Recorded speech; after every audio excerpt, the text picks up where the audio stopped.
আসসালামু আলাইকুম, সবাইকে কেমন আছেন সবাই? আশা করি সবাই ভালো আছেন। আজকে আমরা একটা পার্টিতে যাব, এর জন্য সব কিছু রেডি করে নিছি, মানে ড্রেস সব রেডি করে নিছি। এখন আমরা সবাই রেডি হব।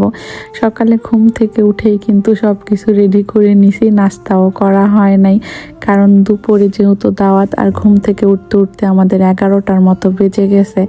এখন যদি রেডি হওয়া শুরু না করি নয়তো বাবার দেরি হয়ে যাবে।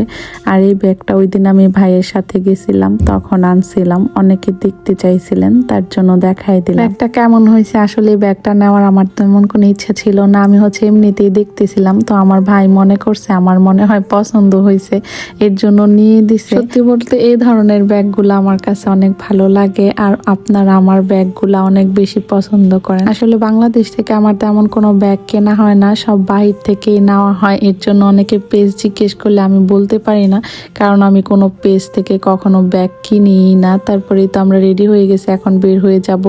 ইলার সামিউন সেম ড্রেস পরছিল ওই দিন, যে ভাই ওদের জন্য ড্রেস আনছিল, তো ওইটাই পরে দিছে। আর দুজনে সেম ড্রেস পরলে অনেক বেশি খুশি হয়ে যায়। আমি যে বললাম বাংলাদেশ থেকে ব্যাগ নেওয়া হয় না, নেওয়া হয় মাঝে মধ্যে দুই একটা, তবে ওইগুলা মার্কেট থেকে নেওয়া হয়।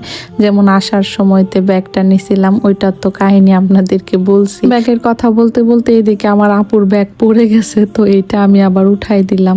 আব্দুল্লাহরাও আমরা যে পার্টিতে যাব ওই পার্টিতে যাবে, তো এই বিল্ডিং এর অনেকেই যাবে।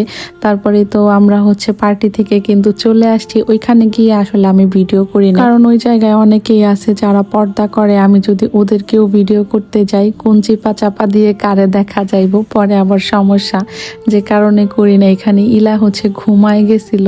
তারপরে তো এইখান থেকে আমরা আবার কর্নিশে চলে আসছিলাম।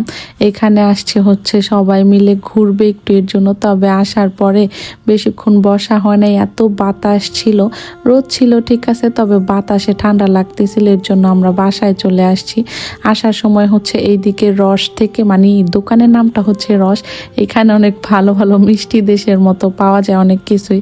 তো ভাই আবার আমাদেরকে নিমটি, তারপর জিলাপি, পাটিসাপটা পিঠা, এগুলা কিনে দিছিল, বলছিল বাসায় গিয়ে তোমরা খাইও।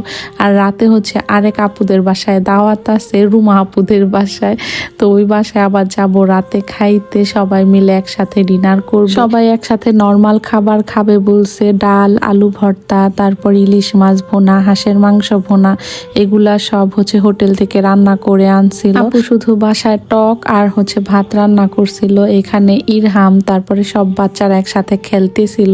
তো ভাইয়ারা খাবার খাইছিল, এরপরে আমরা খাবার খাইতে বসে গেছি। আমার কাছে তো ভাই আলু ভর্তা, ডাল হইলে আর কিছুই লাগে না, এই খাবারগুলো অনেক বেশি ভালো লাগে।